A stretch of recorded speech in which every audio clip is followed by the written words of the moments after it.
শোনো শোনো গ্রামবাসীরা, শোনো আমার কথা, দুঃখু মিয়ার গল্প শোনো গো।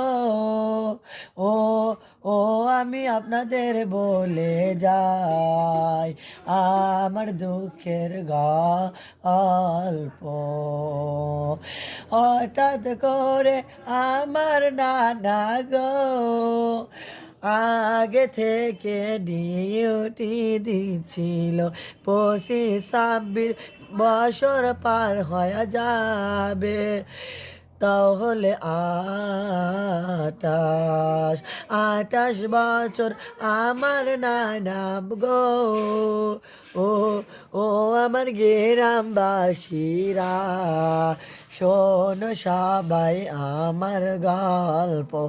আমার নানা ডিউটি দেয় বাজারে, ডিউটি দিতে দিতে হঠাৎ বিষ খায়, নিজে নিজেই বিষ খাইলো রে, আমরা তো কেউ জানি না।